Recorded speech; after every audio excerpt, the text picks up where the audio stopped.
elected as a board member of the National Cancer Institute. And he was not really gun-shy to talk about his fight and battle with cancer, which has claimed his life finally. Allow me to introduce to you, I had done that earlier when Kimani Umatangi walked in, and also Jacob Mediwo and Aaron Cheriot. Right now I want to introduce to you Bone Halwale and also Moses Kuria, who they've joined us this morning. Good morning, gentlemen. Good morning. Right, a sad moment for the country, and of course I want to also give you this sporting chance to pay you a special tribute to Bob Collymore. Let's just begin with Aaron Cheriot. Good morning, sir. Good morning, Debarl. Indeed, I agree with you that we are still in our mourning phase as a country. There's a man that joined us and became part and parcel of us as a Kenyan family. And I think his legacy will live on way beyond the years that he served us as a country. You know, the work that he did, and part of the things that make us extremely famous, especially in the corporate world as a nation, are courtesy of his works and his vision. The fact that in almost each and every of his interview, if you watch, one of the hallmark of his arguments was that we are purpose chasing company, not profits. That money is just part of what we get on the way, but that's not our main motivation. Purpose is, and it's a big lesson, because this coming from somebody who's not part and parcel, let's say, properly born a Kenyan, reminds us of everything that is wrong with us as a country.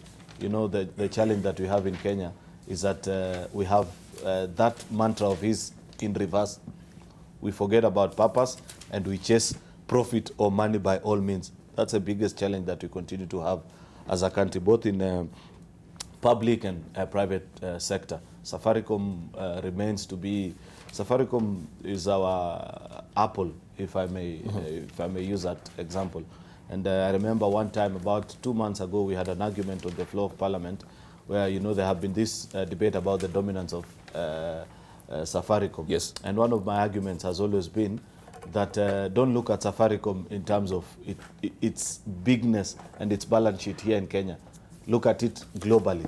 If members of Parliament insist, and I'd wish my colleagues, Moses and the rest of us who are in Parliament, don't fall into the temptation that has been peddled by the competitors of Safaricom, say, break down this company. Look at it in terms of the global scale. How big is it? What is its ability to go out and conquer? You know, I know of late they have gone to countries like South Sudan, Ethiopia, and they are beginning to do well there. So it's my sincere hope that we draw an inspiration from his life and live a purpose-filled life. Of course, Debarl, finally, is that in his death, it has again awakened the debate on cancer, something that Yes. people continue to deal with on a daily basis, almost on a weekly basis. We fundraise for people that are going to India, and I just don't get it why, instead of putting up a 40 billion wall or modernizing security as is being proposed by Interior in the 2019-2020 budget, yes, what will be so difficult to set up even half of that money to build a modern cancer research institute yes, in our country, such that you'll be able to attract the best expertise. In fact, part of bilateral agreements that President Uhuru Kenyatta signed with Modi when he visited Kenya, I think a year or two ago, was collaboration in terms of this cancer treatment and medicine. But unfortunately, the people that are charged with that responsibility, none has followed through. I hope in his death of someone as famous as this, we will awaken those thoughts. Right, now maybe we should also be teasing out some of the issues as we discuss about Safaricom that are also coming to the fore. As you say, it's going to be the mammoth that it is, that now it is a most profitable company in Kenya and of course also in Africa as well. But there is also a bill that is, I don't know if it's on the floor of the House, the Kenya Communications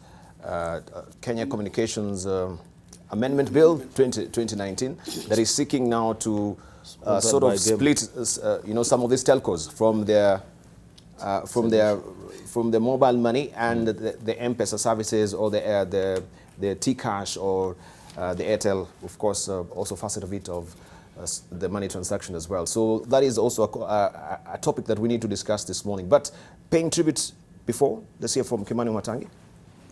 Thank you, Debarl. And you know, when I heard about the death of Bob Collymore, you know, to mind came icons of the world like Steve Jobs. Yes. You know, like Ted Kennedy. And one cannot escape to see the similarities between Bob Collymore and the second CJ, Chief Justice of Kenya, Cecil Miller, who was his countryman. And you see, to me, when I look at his life, Debarl, you know, what comes to my mind is the sheer glory he brought to corporate success, especially to black people. Because you see, in the global corporate world, success has been attributed largely to corporates that are headed by foreigners. And I'm saying this because remember when Bob Collymore was appointed the CEO of Safaricom, just immediately after Michael Joseph left, there was the first few days some skepticism. Was he going to be able to run the show and reach the heights of Michael Joseph? And you know, to everyone's surprise, Debarl, this guy ran the show unbelievably perfectly, and I think if you look at most of the glaring innovations of Safaricom, they've happened when Bob was at helm. You know, from M-Shwari, the expansion of M-Pesa, you know, all those M-Soko initiatives, and notable is that true to his story, you know, his story as told here is the story of you would say a hustler, if you like. I mean, you know, one who grew from meager resources. And remember, there was a time when he was joking. I was with him in an event, and I remember that time the president was speaking, and then he was giving an example of how you can excel even if you don't have university education. And he gave Bob as an example. He said even Bob here did not go to university, and he doesn't have a degree, and you still can succeed. You know, okay, he took it in his stride, but to me it is just the sheer epitome, as you said earlier, of how you can dig out success and climb the ladder and succeed. And so I want to say to our young people, you know, and to young children looking at heroes to adapt, that Bob is a hero and a half. And then finally, it's that point that was raised by Senator Cheriot as to how this malady of cancer has escaped all manner of all ventures of trying to conquer it. And I believe this is the time when we have, you remember how we attacked AIDS as a world. There were global conferences on AIDS. Nations came together to fight it. At least now, 30 years down the line, you can say that AIDS is almost contained to a corner. And one of the questions that cannot fail to disturb one is why hasn't cancer really disturbed the world the way AIDS disturbed us? And if you look at the statistics, I was looking at that yesterday. Yes, there's a claim that some of the cases have declined, but especially like in Kenya now, and I would say that as a political leader, every time when you look at your phone, when you receive a call, somebody is saying, help us, we have a burial, help us, we have a bill to pay, help us, we have somebody to send to India. Most of those cases are cases of cancer. And we would need to rethink, not only as a country, but we would need to make a call as leaders that we have to unite against the call, the problem of cancer. Let me put this as the last point. I thought it was a final. Let me make it a final then. And I wanted to pay tribute to Professor Ada Obel, a Kenyan, yes, who ventured from Cambridge to tackle AIDS. Why can't we have institutions like Cambridge and others now, you know, saying from a Kenyan front, we're also going to lead this battle, and it is instrumental to note that indeed some of the solutions that have been found to AIDS emanated from the research of Kenyans. Can we also take a shot at it? I'm sure we should be able to get it somehow. Thank you very much. Thank you. Jacomedio, good morning. Good morning, Debarl. Debarl, our hearts go out to the family of this icon. Hopefully, for me,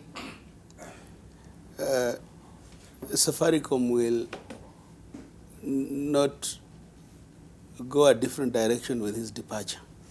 I hope we will be blessed with another person to lead Safaricom like he did, because Safaricom is our best example. It's the one, actually not even Africa's, one of the world's best run companies, very innovative. So I want to say that, you know, Bob Collymore is a case of what a journalist whose name I'm trying to remember, Alex Chamwada, calls a good case of daring abroad. And hopefully there shall be many more examples. But I want to say something about what Senator Wamatangi has said. The answer is not with hope. The answer is with Parliament agreeing to fund universities and research institutions. KEMRI is not funded. Universities are closing down. And we are building, I don't know, walls where, you know, you can't come and complain, even just to find simple formulas that don't need us to build anything, as in bringing those Indian doctors here to work with Boni Halwale's as doctors, to help us here to cut expenses and reduce the agony that we are going through with cancer. But I wanted to say, as a way of doing something, Yes. how I hope Safaricom could lead Kenyans into even fundraising to build a cancer institute in memory and remembrance of Bob Collymore. Thank you. Thank you very much. Let's hear from Boni Halwale. Good morning. Morning. Indeed, it is very sad. There aren't many Kenyans who do not make use of one product or another from Safaricom. So this death has touched just about everybody, and therefore we are united in grief, and we want to send our heartfelt condolences to the family. At this stage, may I mention that cancer contributes to about 7% of all the deaths in this country. And in fact, it ranks number 3 after infectious diseases and cardiovascular diseases in the causes and the highest causes of death in this country. It is therefore surprising that we haven't put as much imagination into cancer as we have done in the other two, namely infectious illnesses and cardiovascular diseases. By saying we, I mean the general civic education and creation of public awareness around cancer. You know, surprisingly, many people focus on cancer when it comes to treatment, but the solution for cancer is actually in prevention. At the moment, we have a reasonably clear indication of some of the things that can be avoided in order to reduce the prevalence of cancer amongst the populace. We have got lifestyles, and we have got food products, we have got behavior that can actually be addressed, and we lower the incidence of cancer. Let me just give you an example. Not many people know, for example, that some of the shampoos, hair conditioners, skin lightening creams have got carcinogenic effect, and they continue being used. The research has confirmed that plastics, especially when heated, they contribute to causing of cancer. It is therefore annoying that we are now replacing the GI pipes with plastic pipes, and therefore allowing water to go through those pipes and reaching everywhere and exposing very many people. I'm glad that the use of plastics, especially in the kitchen, has been reduced, because research has shown that when plastics are heated, the carcinogenic agents within, chemicals within those plastics then are released and become toxic to the human being. I think Jacoyo has raised a very important issue on what then becomes of Safaricom. The succession of Bob Collymore must be managed very carefully. I hope nobody will be dying to start saying that it is time we had an indigenous Kenyan to run Safaricom. Yes, it might be nice to think that an indigenous Kenyan is the one who is running Safaricom, but Kenyans have an interesting appetite for cash. You'll find that if I understand Bob Collymore was being paid very well, in the region of probably 10 million and above per month. But I can assure you, if you put there some of the Kenyans that I know, and you give them that kind of salary, he will not see the 10 million shillings per month. He'll want to live a life of 20 million shillings a month and end up now tipping into the kitty of Safaricom.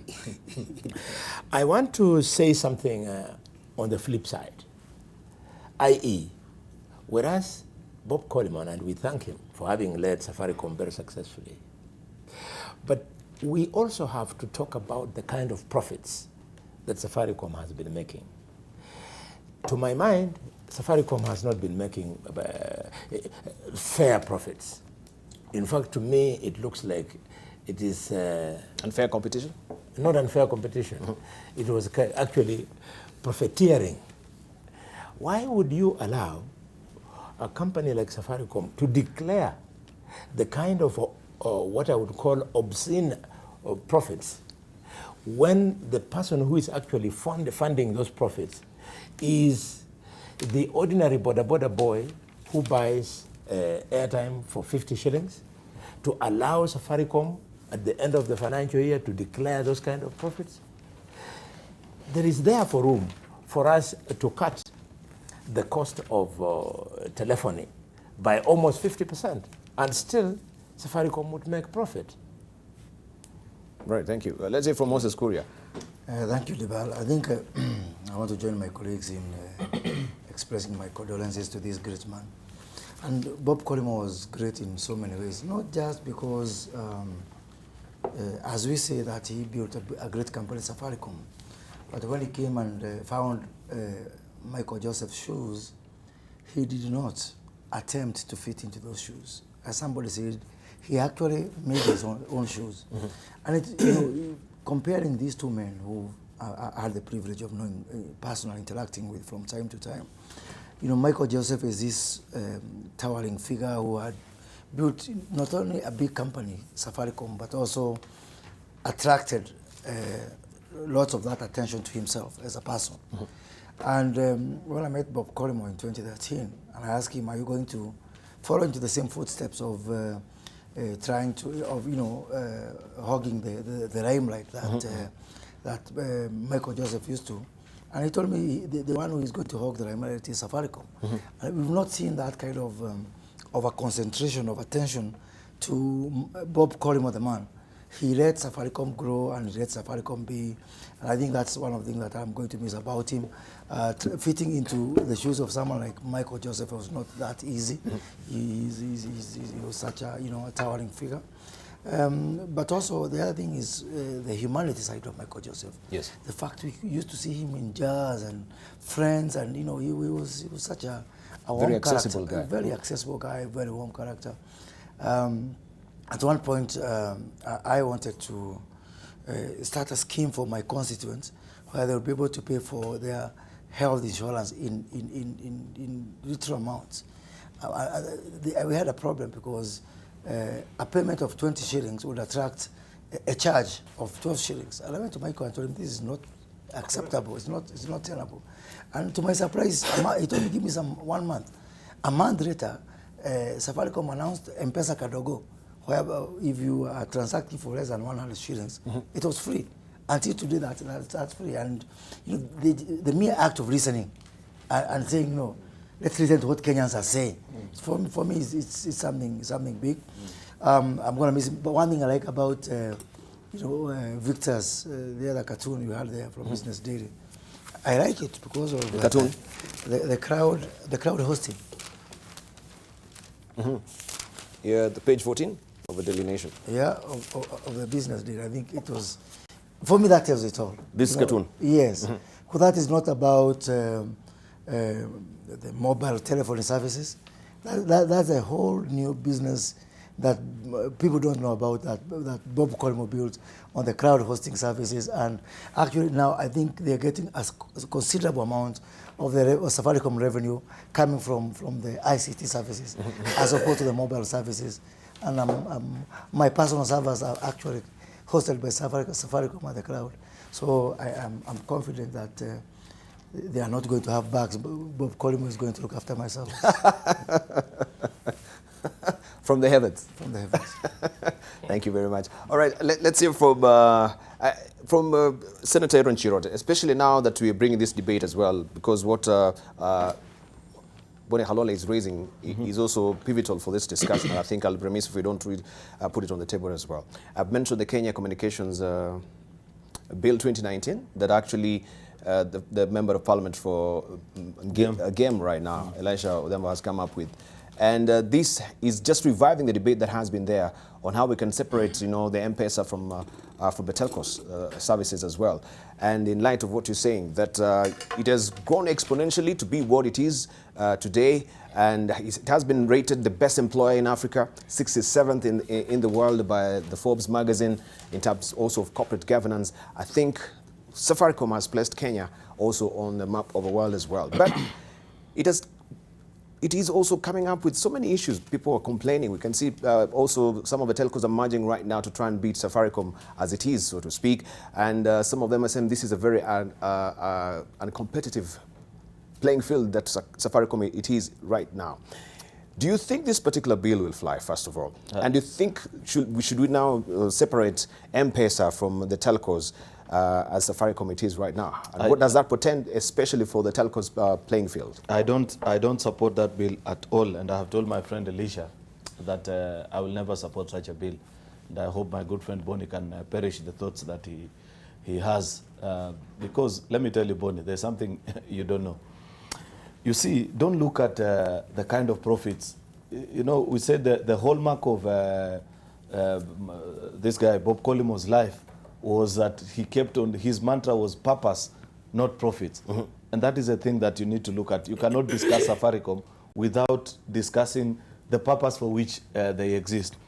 I had a very interesting experience last week. There's somebody, a friend of mine, who's in Juba, South Sudan, and he needed some soft loan, not so much money.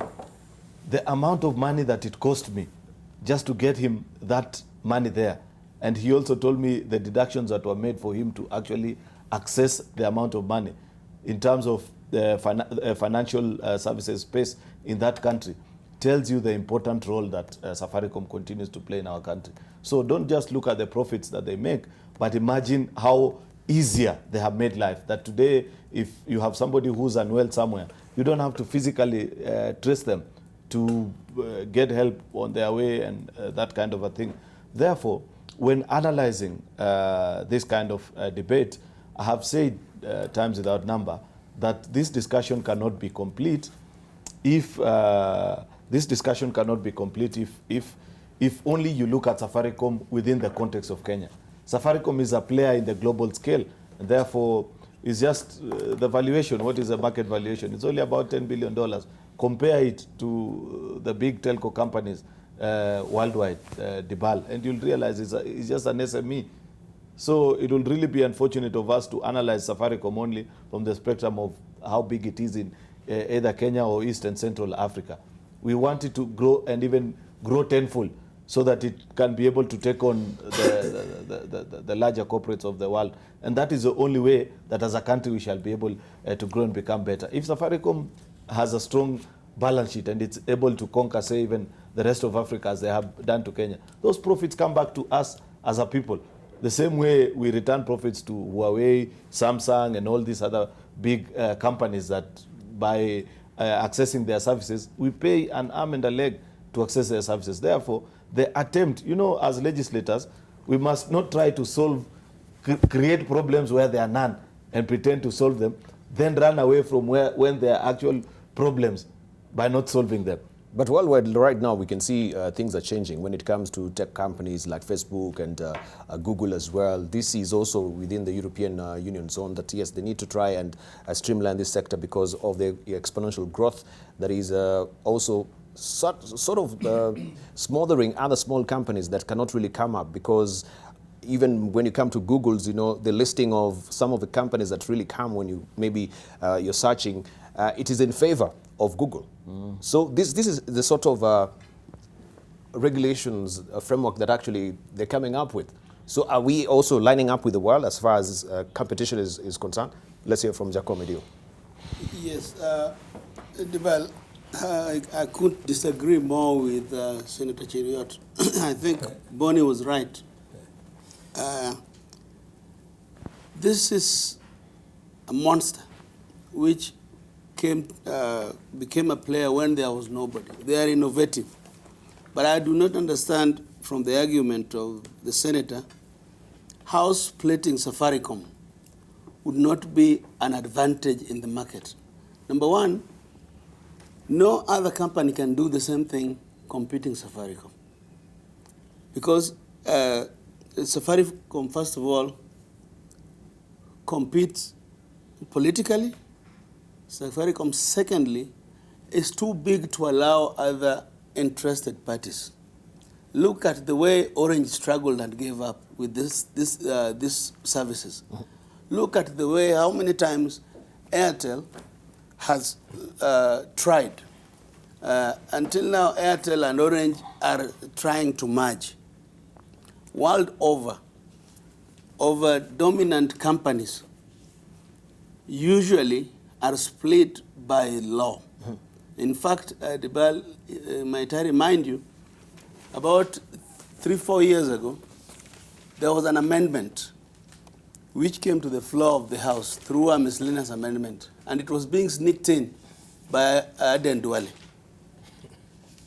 Chepkonga was the chairman of the legal committee, and Chepkonga used to be the CEO of Communications Authority.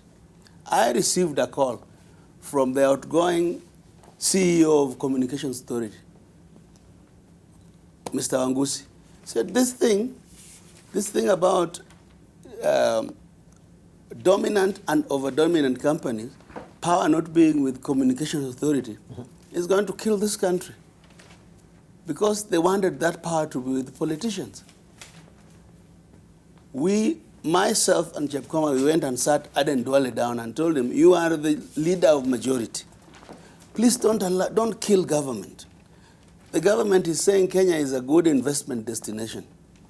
But if you allow a situation where Safaricom is the only company that can do telephony and is doing banking and is so big, is reporting profits where everybody is making losses without proper debate, you are not helping the government of Kenya. He agreed with us. That amendment was withdrawn. That is what my good senator needs to think about. And that is what why was it being sneaked in the first place? Through something called miscellaneous amendment, where you can do anything when MPs are asleep and make a bad law. I don't even think it is lawful anymore under the new constitution with all the powers that parliament have. But you know the tyranny of numbers we have. In fact, now I think it's even worse with the handshake. But let me tell you this, because I saw one of the MPs of ODM saying, Mr. President, anything you bring to parliament, we shall pass. Leader of minority, how do you say such a thing in public? There is, Your Excellency, anything you bring in parliament killing parliament is the worst thing Jubilee ever did for this country. But Debarl wanted to say, these services that Elisha Odhiambo wants to split from Safaricom, they are financial services. The reason why banks are not giving us services is because telephony companies are now doing banking. So banks fear the political state, but the banks could have really been doing it like we are doing it all over. The bank cannot function. If you saw the other day, there was a service introduced by Safaricom. In 24 hours, Kenyans had been given loans of 2.4 billion shillings. There is an issue.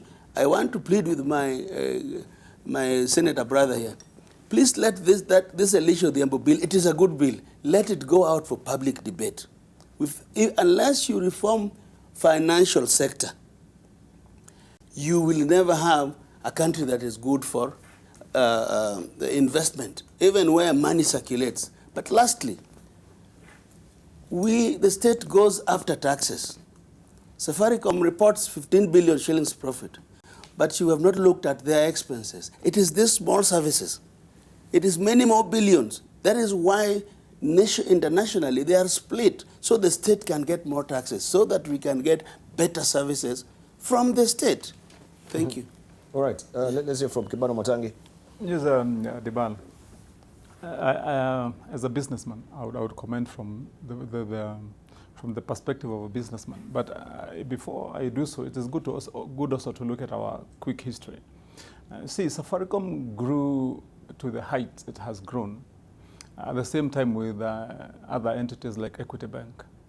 And let's also be truthful to the facts that then Safaricom was filling in a vacuum. So was Equity Bank. And if you remember, if you would just look at, for example, the case of Equity, there was a time the banking sector made a decision, corporate decision, that they were going to deal only with core customers of a certain value. And I remember there was a time banks like Barclays Bank started closing accounts of small business people and traders, and they said we cannot sustain this kind of accounts. It's more expensive to maintain them, keeping their ledgers and balances and statements than what they're banking, and so they threw off those customers. Then those are the customers that Equity took up, and then it became a behemoth. Now the same thing at that time. If you remember what then the so-called Posta and telecoms were doing. And we used to go there and line up at Extelcom's house when you wanted to make an international call. And they would charge you in dollars when you are a Kenyan. And they would charge you probably sometimes $30, $40, $50 to place a call that you have to wait for to the US, for example, or to any other country. And remember then how we failed to exploit and own what was happening globally. Then Safaricom, when they came, that is the vacuum they exploited. So for that fact, we cannot blame them. But then we have to fast forward to the current scenario. You see, Debarl, let's remind ourselves again what happened then as recently as probably 2 or 3 years ago, when some determinations were made on certain major global influential companies like Microsoft. And there was a major case in the US, the antitrust law application, in which it is my belief that if we want to avoid a scenario like we had with KBC, our own KBC, when we allowed KBC to own all the communications infrastructure, and then came in Citizen, came in all other communication companies and TV stations, and they could not, until today, by the way, for your information, Debarl, most of the stations, including Royal Media, which was voted the other day as one of the big ones, and your own, probably NTV, you still rely on some of the infrastructure from KBC to communicate. And that is the scenario we risk creating when you allow a company like Safaricom to grow unregulated. And if you look at, for example, what has been happening recently in Safaricom, they're not only in data business, they're in telephony business, they're in banking business, but also in security business. I mean, Safaricom are the ones who installed the security cameras around the whole of the city, and they have now extended, they're the ones installing in Mombasa and in other major towns. So you are saying that in one company that controls more than 70% of current digital communication, then you entrust them with the security of the company to control. You entrust them with almost more than 50% of all SMEs banking, you know, because that's what they're doing. And let me just finalize by saying this. Remember, in their latest pronouncements and their balance sheets, they showed that most of their income was from M-Pesa. M-Pesa, which is their core business, or rather which is their main business, is really a micro business, SME business. So what are you saying? You're saying that these people, even in the banking industry or the business world, they're controlling more than 70% of business people. And so I think we have to definitely take a look at regulating them so that they are contained within a certain sphere. Otherwise, even in terms of national security, in terms of normal business growth, they would become an OPEC, a monopoly, right, thank you, that's a cartel. Thank you. A monopoly or a cartel. We want to take a short break right now. When we circle back, we'll hear from Moses Kuria and Boni Khalwale on this as we continue to pay tribute to Bob Collymore. And of course, also we shall look at a raft of other issues as far as politics is concerned as well. So don't go away. Stick around.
There you go. Welcome back. You're watching People and Politics here on AM Live. We continue our pace with the conversation.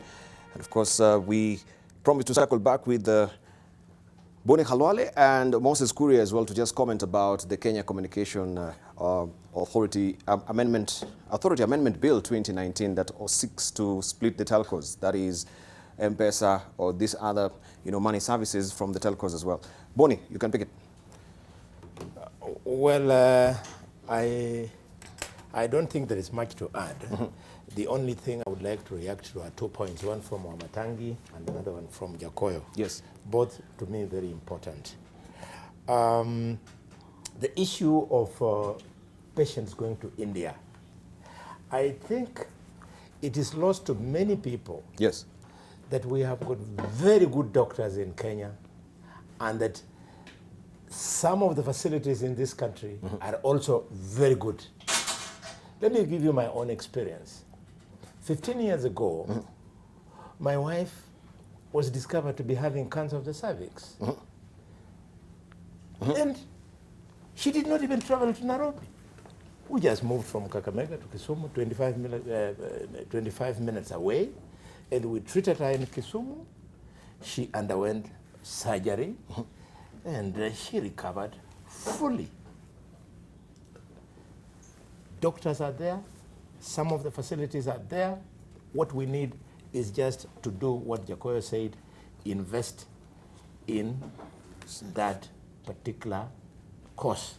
The government is not investing enough, and this is why the doctors, their hands are tied. They say, okay, let the balance that I could have done be done in India, where the government in India has invested more. I read a tweet from Dr. Andrew Sule. Dr. Andrew Sule is my senior. He was ahead of me in medical school. And he said yesterday, when he was responding to the death of this CEO, that we are so naive. We think that we need to fund another research in order to come up with some of the answers that we are looking for. When in fact, already according to him, on the shelves, doctors have most of the answers. When I read that, I've been looking for him, I haven't gotten him yet. It looks like nobody's listening to doctors. People are just doing their own things. The people in government, they are so big, they don't think they should consult people, they don't think they should consult doctors. The second point is the issue of cost. And I want to appeal to my brother, Cheriot. You know, you haven't been around long enough. Not in politics, but in life. You know, Jakoyo and I and Wamatangi, and I think Kuria, we remember that when the mobile phones came into Kenya, there was a huge handset like this with a long antenna. That thing used to cost, when it came, 275,000 shillings, thereabout. It was, you could only see it with Girongo, in Luyaland you could see it with Girongo,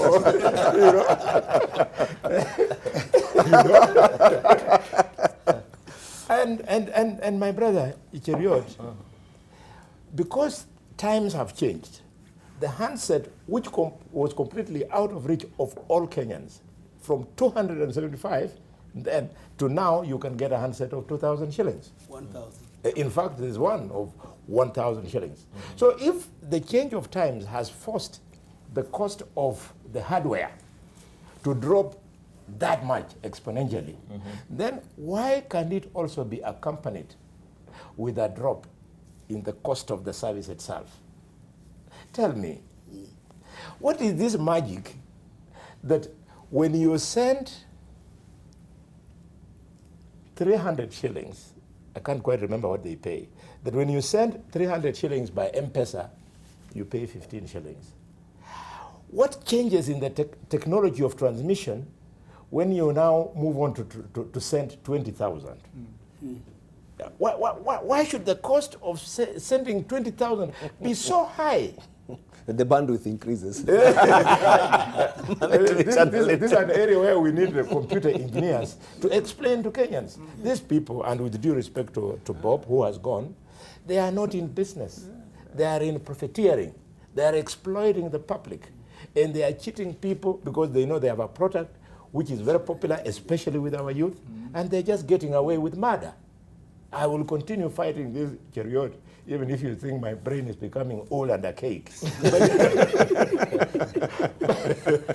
But I think it's important that we challenge some of these things. Look, Jacoyo referred, no, not Jacoyo, Wamatangi referred to the changes in Facebook and Twitter.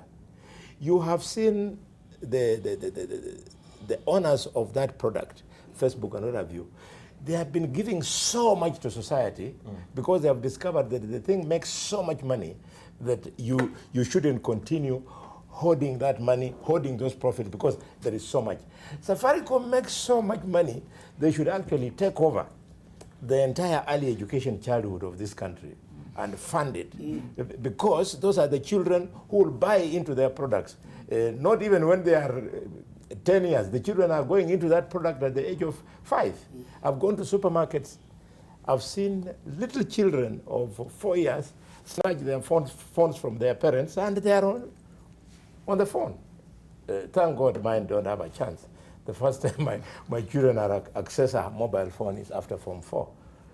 And then I allow them to have a handset. I buy them one, tell them get an ID.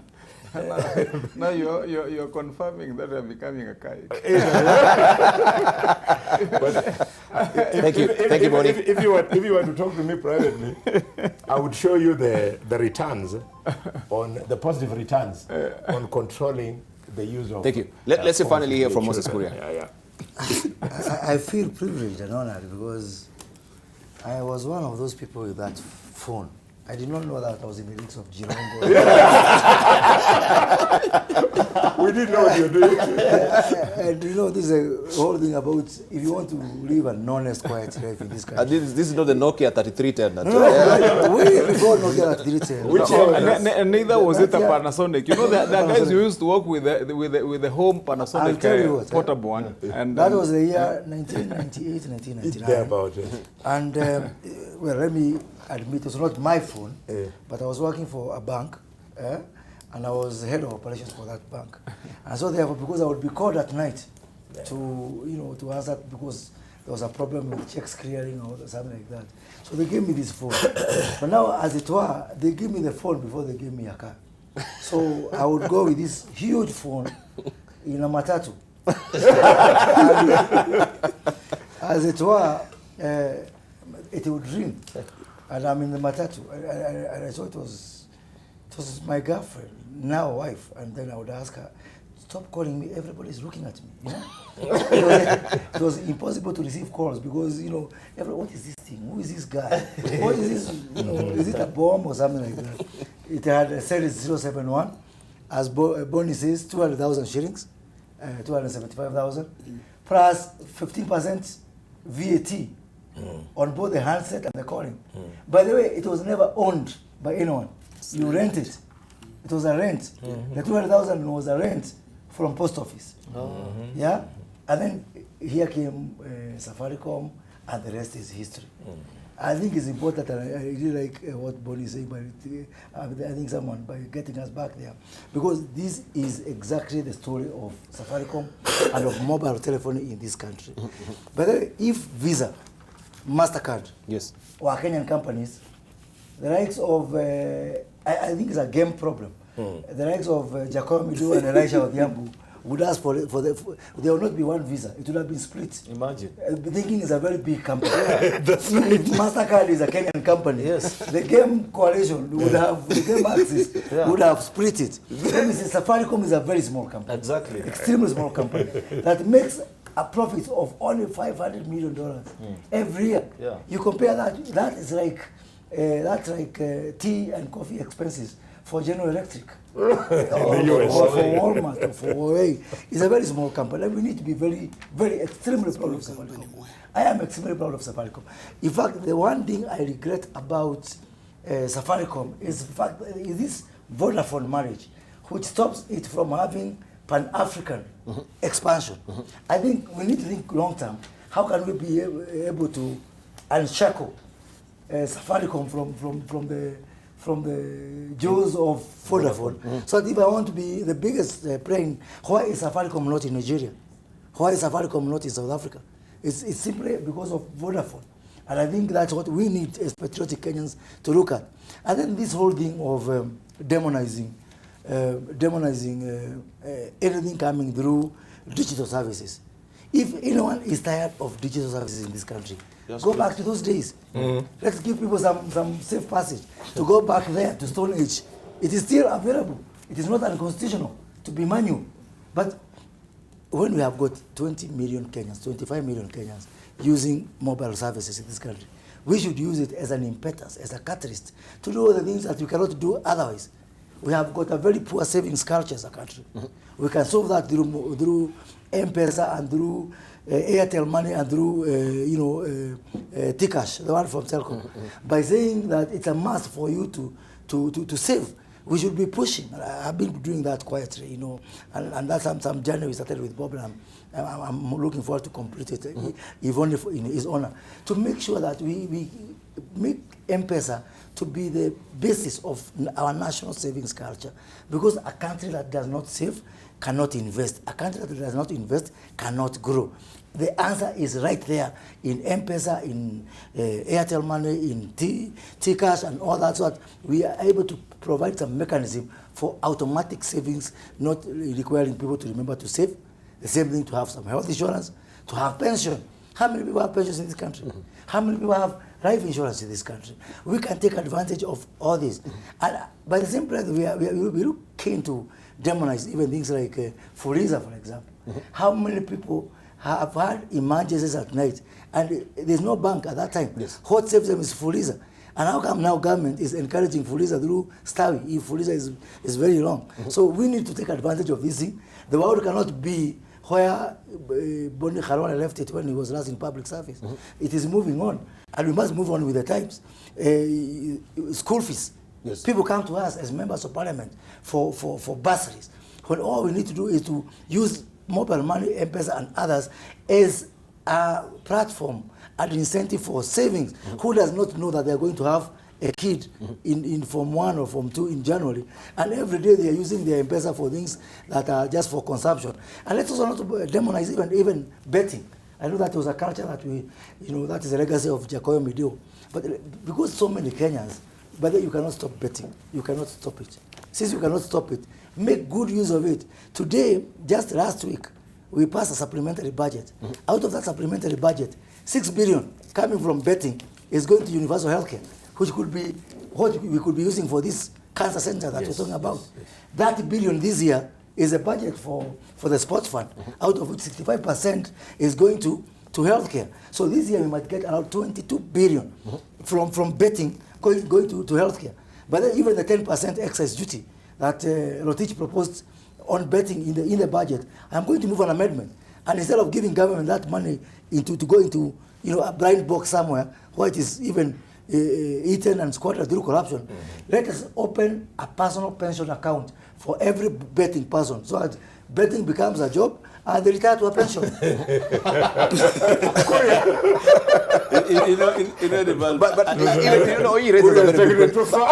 But even in this country where we don't even have a pension fund, that you have to get pension from the budget. Yes. This is something I think is a winsome idea. We don't have pensions, we don't have savings, we don't have insurance. Our people are not covered by medical insurance, and we are here bastardizing betting out of sheer jealousy. It's jealousy. Thinking some people are making money. Take advantage of Safaricom's, of the sport persons of this world to build. Jacoyo will not agree with you. Jacoyo will not agree with you because he has actually been against the betting funds as well. I have never, in all the bills I attempted to write against betting, I never criminalized betting. Yes. None of them proposed the scrapping of betting. What I was dealing with is what Korea should be dealing with. Effects of betting. In this country, if you go to Siaya, for example, these slot machines, Lotto. I don't know whether they're called Lotto or whatever. They are being accessed by 10-year-old kids. So when Korea wants that to be a job, I don't know what time the kids will be going to school. If you go here to Eastland, there is like a whole dome of betting without government presence. You know, that's not where we are going. And I want to congratulate Matiang'i for what he has done yesterday. He has withdrew license for 19 betting companies, which are not good for our country. I think we must also be socially responsible as a country. So, Korea, we are not saying the betting companies... And another one for the slot machines, I'm with you totally. But what because are you that is talking about? uncontrollable. But digital, anything digital, is helping to grow the digital economy. Yeah. Well, But you see, you need a bit of support. Eh? Yes. Yeah. Korea, we are not against betting, but we are saying that But the betting, I will carry out Kenya yesterday. the betting So I must be lost. controlled so as to protect the unsuspecting public. Yes. You've given the example in Siaya. Yes. Let me give you an example of what I witnessed at Ilesi in Shinyalu. There was a lotto machine there, and I saw a woman at around 2 o'clock. She had been selling, she had brought vegetables at the market at Ilesi. She had sold the vegetables. Now she was through. She was going home. So the woman then came to the lotto machine, and she was carrying, because she was selling the money in coins, she was carrying the money in a little handkerchief like this, the money she had sold for vegetables. So she took a coin of 20, put in, she lost. Put in another of 20, she lost. Put in of 20, she won. When she won, she smiled. Then she went into the betting mood. When I looked back, all her money was gone. The woman was crying, going home. And who is taking this money? The owners of lotto are here from China. Well, how can we not protect such a people? If you think we can do that and make people rich, then we are losing it completely. Matiang'i has done the right thing. We cannot create a country that is a national casino. No. Let the people who want to go and bet go there because they have disposable income. Exactly. Yeah. And maybe to support you, Bonnie, on what you're saying, Debarl, it is notable to put on fact that indeed betting is illegal in the entire of China. China is as big as Africa, and there is not a single place in the whole of China where you can bet. If you place one betting machine, then you go to jail in China. Is it? Yes. All Chinese who want to bet must fly to Macau, which is, or drive there, or take a train. But in China, within its boundaries, you cannot bet. There is no gambling. And so you ask yourself, if that country, with a population of billions of people, have got the guts to ban betting, and they're the ones who are profiteering from it here in the whole world, and they don't practice it. And ask yourself, my fellow panel mates, and even Kenyans, how many casinos do you see in Dubai when you go to Dubai? How many have you seen? You know, the case that Jacoyo was making for the national psyche that you set up within the country, of how you build and grow an economy, must be very, very, very well thought out.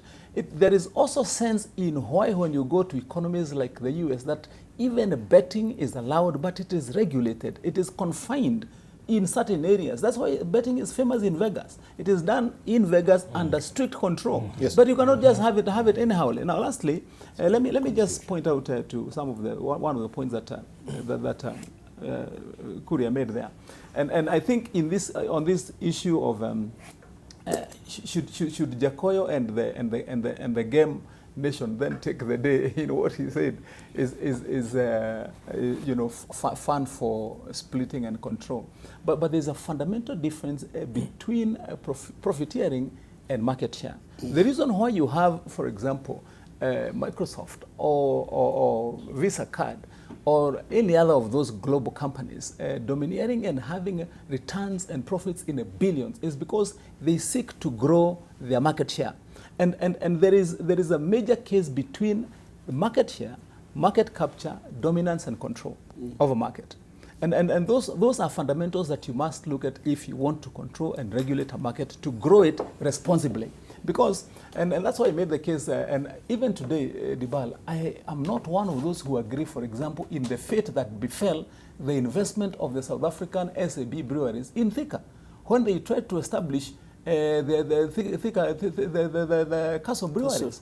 I mean, being forced out of a market, for example, because of the dominance of Kenya breweries, and it costs people jobs, it takes away competitiveness, whereby now you can go and sit and get a product at a competitive price. You know, what that does is, one, it distorts the market.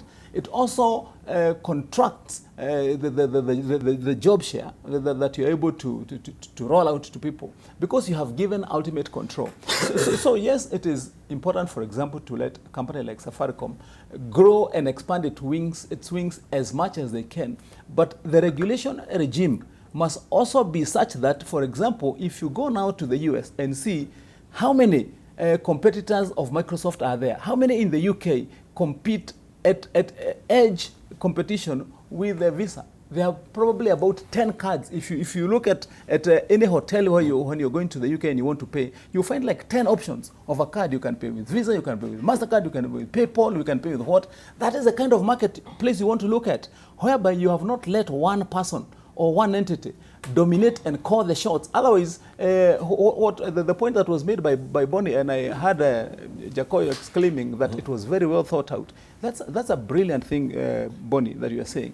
For example, on that question you're asking, why does it cost more to send 20,000 than it costs you to send 2 shillings? Yes. It is the same time, same seconds.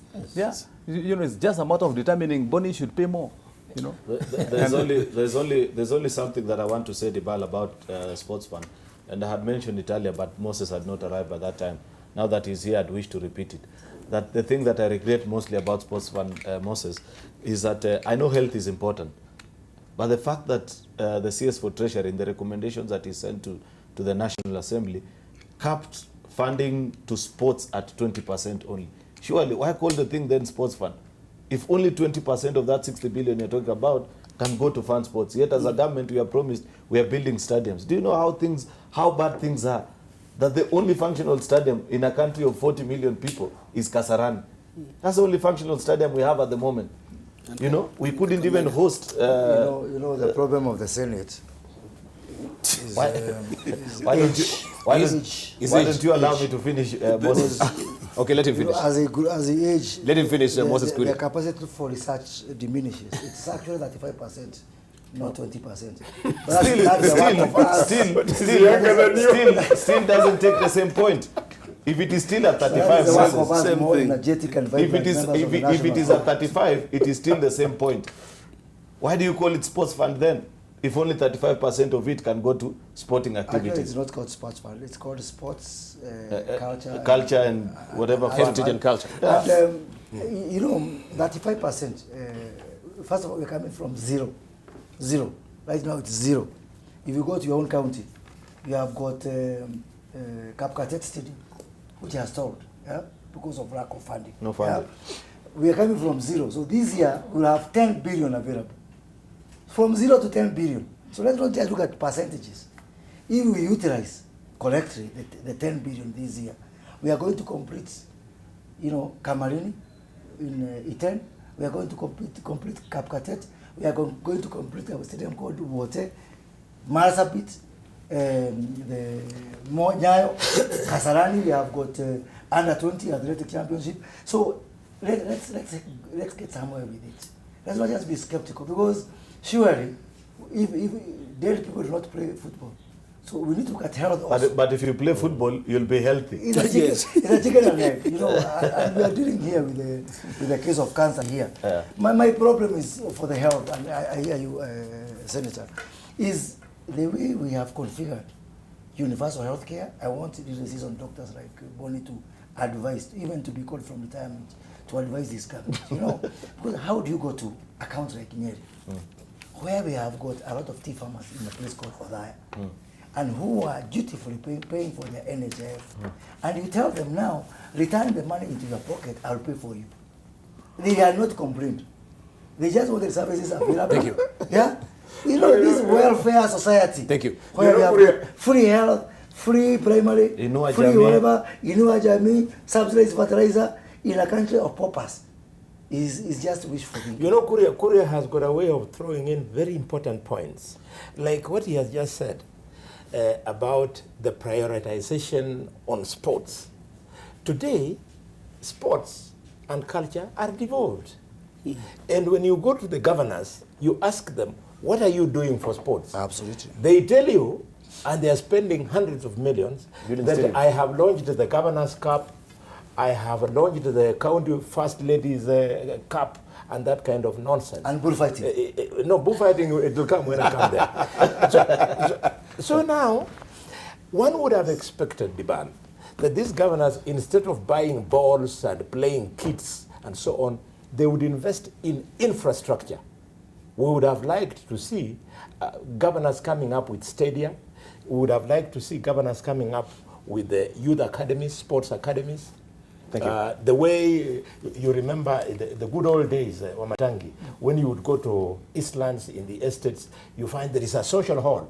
The children who want to go and play boxing, they are playing there. Those of us who like to play chess, we are playing chess. Nobody's investing in that. Instead, everybody comes up, you buy balls, you buy playing kits, and you call it the Wamatangi Cup. That's the idea of investing into sports. Thank you. Right, let's move on and gravitate this discussion. Of course, we understand that also. Let me just read some of the tweets before I go to the next segment as well as we're discussing. We have Samuel Ruto saying that the best tribute you can pay to Bob Collymore is to work hard and transform our country, as he always wished, wherever he addressed any public forum, to be a point of reference as mentor of sustainable development to a nation, as he did transform. Also, we have Daniel Mercy saying, point of order, the panelists are discussing about gambling, which they have little knowledge in. And they're saying the machines the Chinese bring here are called amusement machines, are not lotto, and are not in the league of sports bets. I think this is what Daniel Mercy is saying. So I leave it for you to decipher that. We have also Mike Shitaka. He says Bob was a real focused entrepreneur that saw many secure employment in M-Pesa kiosks. Rest in peace, your dream will live on. We have also Caroline Rono saying that Moses Kuria increasingly makes sense these days. He has good development ideas. Kudos, Mashimua, keep it up. Right? Let me say, Caroline, congratulations for... Where were you all this time?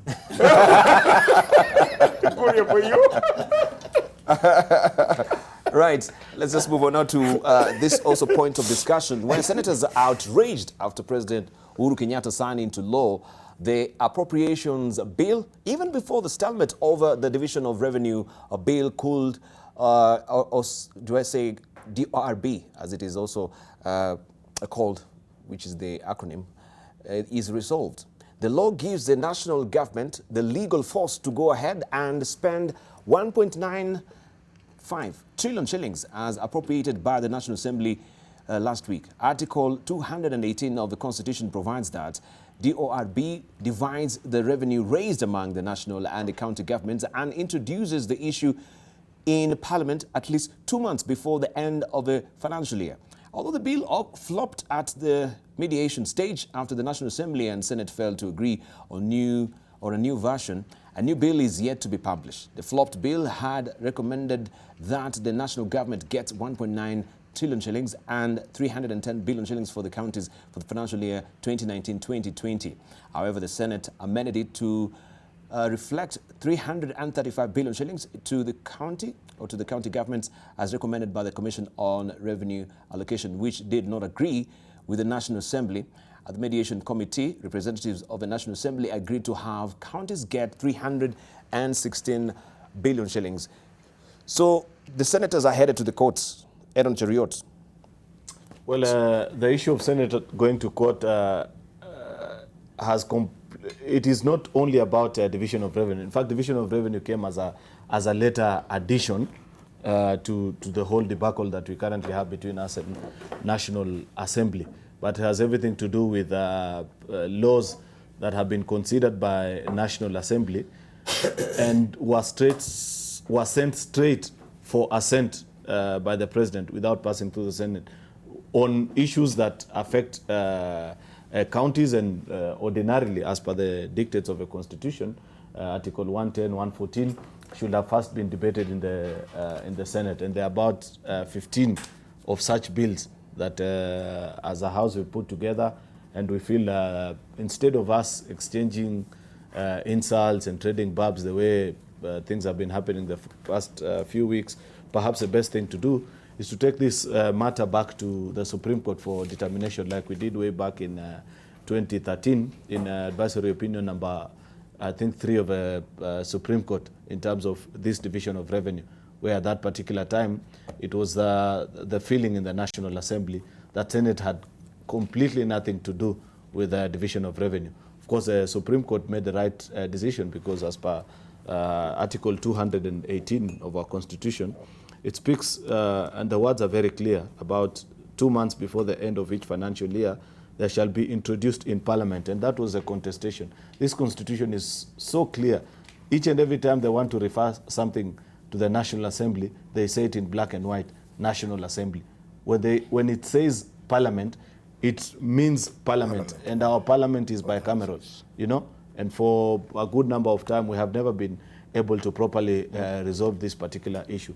So it's really unfortunate that things have to get to this level. I felt, and this is something that I've said, I don't know if the rest of my colleagues agree with me, but if as a political party, the majority political party in Parliament, Jubilee was properly functional, the country wouldn't be at this point. Because how we were able to navigate through this last Parliament is that each and every time before the introduction of division of revenue, there would be a meeting of leadership from both houses, and informal discussion about what the figures and estimates will begin at that particular point. But as it is now, everybody is speaking their language. Senators are stuck on 335, though at the time that they went to mediation, they felt they had been convinced by their colleagues in the mediation committee of the National Assembly to move from 335 to 327. Our colleagues in the National Assembly, unfortunately, I don't know which world they live in, because last year they had devolved 314, but the division of revenue bill that they passed devolved 310. That is, first of all, unconstitutional, because the revenues cannot be growing. We cannot be having taking all factors into consideration, inflation and all those other things. Then you devolve lesser funds than what you devolved the previous year. Credit to them, though, they had made that realization, and at the time of the collapse of the mediation talks, they had moved to 316, therefore, which was a 2 billion increase. But 2 billion split between 47 counties, a very small figure. Therefore, that's a whole debate that we have about it. I think it was not properly advised of a president to sign. It's not neat. It's not how a proper functioning government, especially one with majority in both houses of parliament, should be functioning, where you now have to sign half of 50% of the appropriations bill.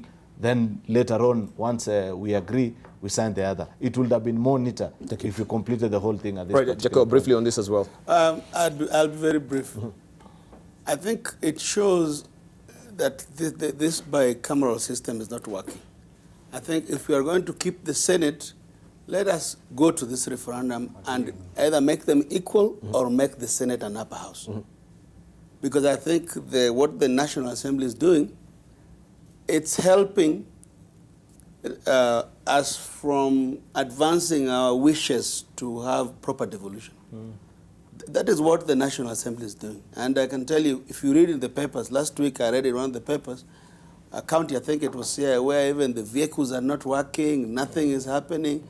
They are now taking the Senate away, even their little ability they would have had to monitor the progress of devolution. They are taking it away. Now we are doing political arguments. So I think it is good for us to defocus and say, how do we resolve this stalemate, but do it in law. Do it in law. Yeah. Right. Let's hear from Bone Halwale. I think this issue of the House is going, the MPs taking each other to court, I think it is an act of desperation. Desperation from from the Senate? Yes. Okay. I have seen two ways in which our Senate is disparate. The first one is that they are attempting to give themselves money, which they will call oversight money. The real reason being they want to control some money, just in the same way members of parliament control the national government constituency development fund. Yes. And the women controlled the national government women empowerment fund. That is an act of desperation. That conversation should have been driven in the opposite direction, i.e., senators should continue not controlling any money, and members of parliament should similarly not control any money. That is the way we should have driven the argument, and that was the spirit of the Constitution. The second sign that these are acts of desperation is that going to court is actually a waste of time and a waste of money. Why?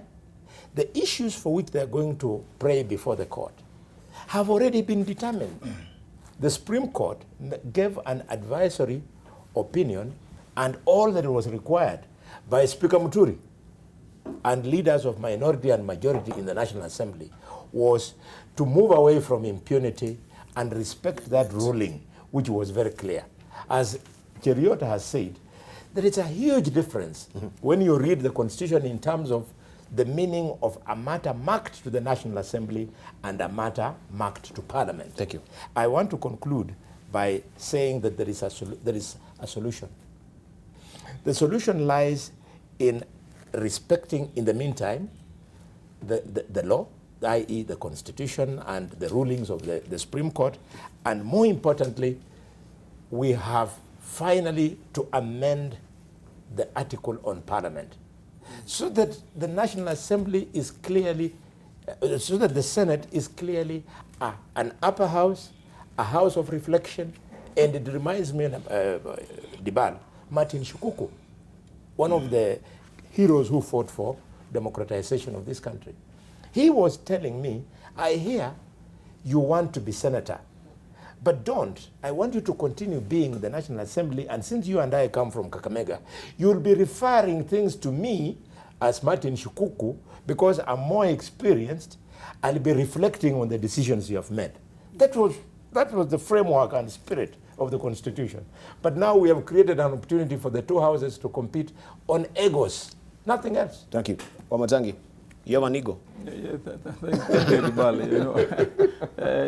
Since Senator Boni Halwale, I specifically call him Senator to remind him that he has been in the House, and some of the comments that he's making are quite contrary to what he stood for when he was in the House. But let me first put it clearly, Debarl, since 2013, I do not think that there is any one single time when there has been consensus between the two houses on the division of revenue and then the subsequent allocations to counties. There has never been. And what has happened in only, I think, 2 occasions was that there was mediation that was fruitful and an agreement was arrived at. And what, to me, this points at is that there is still a very clear misunderstanding of what the effect and usefulness of having the Senate's input as to how much should be allocated to counties. And I think, Debarl, I said this last time here, that as per the law, in the year 2014, it was the Senate's mandate, as per our law in the transition clauses, that allowed the Senate to censure counties, discuss with counties, and then eventually evaluate which counties are ready to take up functions. And that was undertaken. And functions were then all devolved to counties. And subsequently, what's supposed to happen is that resources are supposed to follow those functions, which is the core mandate of the Senate. To be able to assess, now that you have devolved these functions to the counties and they must carry them out, then what resources do you need?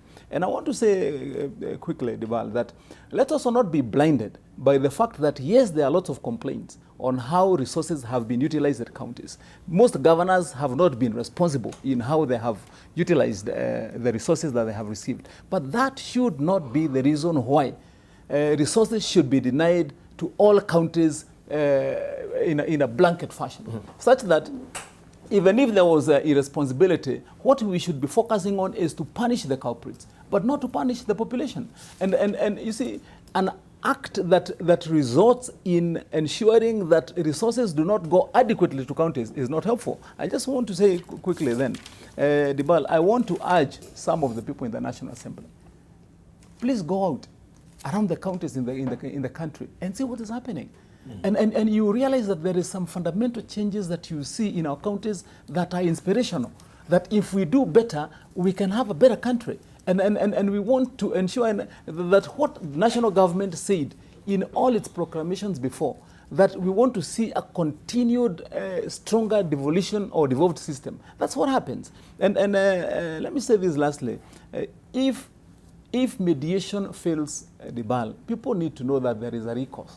Mediation does not mean that once it has failed, that is the end of the day. Thank you. That there is also a provision whereby the two speakers are able to sit down and they can discuss on a reintroduction of the bill within a fast-track process, and you can still have a solution. I think that the solution by the National Assembly to take the bill for assent without exploring the possibilities of mediation, further reintroduction and agreement is wrong advice. Thank you. Thank you. Otherwise, as a country, we must stand for what we voted for in 2010, that we want a devolved system of government and stronger counties. Right. Finally, let's hear from Moses Kuria. First of all, let me point out some two issues to Aaron Cheriot, because I think it will not be right for me not to comment on this, because he has mentioned one, was the president right to sign the appropriations bill before this mediation process? And Article 222 of the Constitution empowers him to do that. Vote on account. We cannot hold the country hostage simply because we've not agreed. So I think that is a cardinal work of a president, is to ensure that government is moving on, and we cannot stop at that. Two, he says that if we had a functional Jubilee, we would not have this problem. Sure. If I give you two judges, Senator Cheriot, one written Kenya, another one written Jubilee, which one would you pick? Yeah? Which one appeals to you more? Because for me, the Jubilee chart is very good, but the Kenya chart it's awesome. It's the real thing. So I want you to take this message to your fellow Tangatangas. Jubilee is a good idea. Kenya is a great idea, We need to move from good to great, yeah? And believe that, those things really, because at this time, we don't have elections tomorrow. So what is more important today is Kenya, not But you see, there's nothing called Kenya in parliament. They are political parties. That's what I was talking about. If our party that is a majority was properly functioning as a majority party should. And therein is, I know Jubilee is a home game, and Kenya is an away game for you. But you need to win both home and away. No, yeah? not true. I think it's important. It's not true, Moses. And please take that message to Tanga, that Kenya is more important than Jubilee. Yeah, Jubilee is a good party, ODM is a good party, but Kenya is great, which is mother for all of us. Now, as to the issue of the division of revenue, I think I'll focus on two things. One, on the Constitution. I don't think that the framers of this Constitution envisioned that we're going to have this bickering all the time between National Assembly and the Senate. When we put in 15% as the share of revenue that needs to go to counties, we meant just that, 15%, a scientific figure. And if we are going to, when we are going to have constitutional reform in this country, we are going to say not more than 15% or 20% or 25%. Because if we change the words from not less than to not more than, then all these debate does not arise. But by saying not less than, I would rather we raise the ceiling, but we say not less than. So all this becomes, so it becomes a scientific, empirical process that can be verified. Secondly, no, you're not clear. What I say? Let him finish. Let him finish. Just explain. The problem we have in Bonny is that these words not less than 15%. Yes. That is why we give ourselves, we abrogate upon ourselves. Yes. Deciding is it 16, is it 17, is it 18? Because we are way above 15%. We are way above 15%. We have already, whether we agree or do not agree, we have already met the constitutional threshold. So we have allowed ourselves to interpret the Constitution in such a way which helps us to show Kenyans like you are working for them. Thank you. When we are actually useless. Right. Now, As for the Senate, I think, and I hope that we are going to have constitutional reform in this country again. And I see two ways. This is the last Senate we are going to have, either in its existence or form. Because the kind of Senate we are going to have going forward, one is either no Senate, so that the job of protecting counties and protecting devolution is going to be vested in the devolution committee of the National Assembly, without adding any additional cost. They're going to do exactly that. They are going to call governors. They are going to hold them to account. They are the same house that is appropriating monies. So all this drama, because the cardinal point of Senate is protecting counties. Sure, just one committee on devolution, a very powerful committee in the National Assembly is going to do the Senate jobs. Either that or Senator Cheriot, if he becomes Senator of Kericho again, thank you, he's going to spend 3 weeks in Kericho, being the Speaker of Kericho County Assembly, and 1 week in Nairobi, comparing those with other senators. Because this thing of you are in Nairobi, money is being eaten by Professor, I'm just not saying him, there in Kericho, and then you sit here like a mortician, telling us how the patient died. Thank you. Let's leave it at that. I think this is a developing story. We still Boni, let's leave it at that because of time. Okay. Yes. Okay. This is a developing story, and of course we want to see what will happen out of it. Then we can also have a discussion next week. So let's have some time on that as well. But also Kennedy is saying that Kagumba says, can the two houses work in harmony? If they can't end the rivalry, we will think about amending the law and reverting to one house. And also Elijah Okome is saying, today AM Live was moderate and modest. A lot of sense was spewed. I love it that way. But also the octane who is the new guy? The octane of politics. No, listen to what he says. But the octane of politics spices it up. I hope next show will fly. So also the rigorous politics next week also we will embark on that. But on a more personal note and a side chat as well. AM Live, of course, is a huge team. It's not just me here on the screen. There are people who are supporting me, from directors, from the cameramen, the soundmen, the engineers, And one person that has been very pivotal to this particular show is my immediate assistant producer. This is Usha, who is leaving us. And Usha has been, of course, ushering you in, serving you very well. Yeah. And I see some of you also trying to, well, I shouldn't go that way, right? Especially Moses Kuria. My wife is watching. I want to welcome Usha here because this also will be the last show that Usha will be with us on air live. Well, I don't want to reveal this. Yeah, Usha, she's been here. You've seen Usha. She's been also, of course, driving our social media. And I want to thank Usha profusely because if it's not for this girl, this show will not have been what it is today.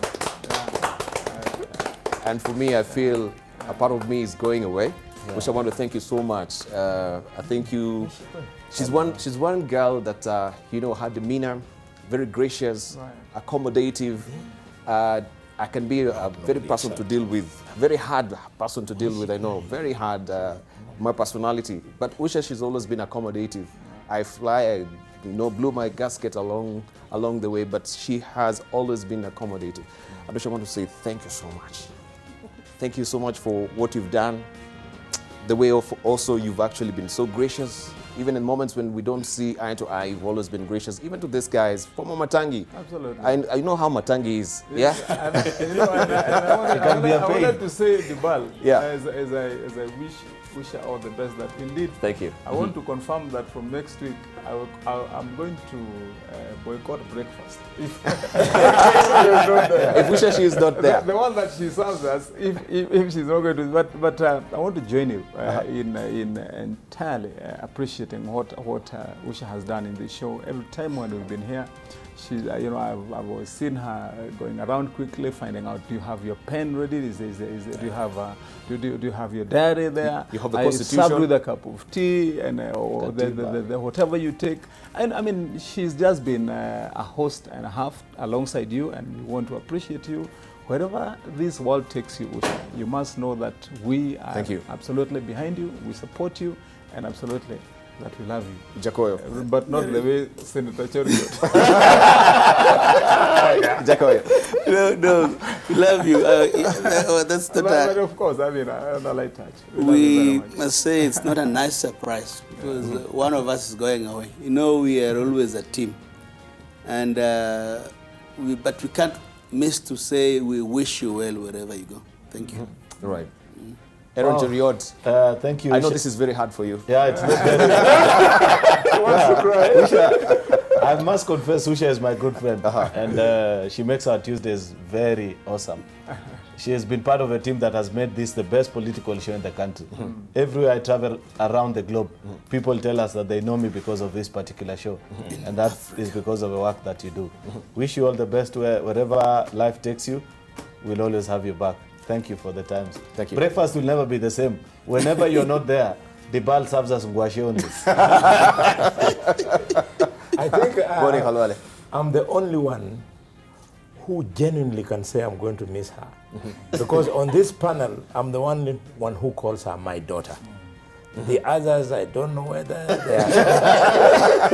I don't know. But more importantly, earlier on in this program, Usha used to go through the tweets. Yes.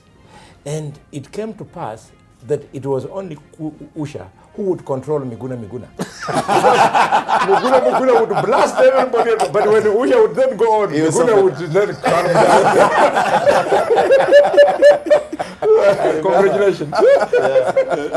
Moses Kuria. Thank you. I want to join my colleagues wishing Usha a prosperous career wherever she is heading. As Debarl calls me, occasionally to bring sense into this show. For those few moments, I think I want to agree that breakfast is one of the most remarkable moments for this show. Yeah. I'm not sure that going away is a good idea, but I'm sure you've got your own reasons. Only today there was a small mistake for putting me, the seating arrangement With Boni Khalwale. next to Boni. These are national security issue.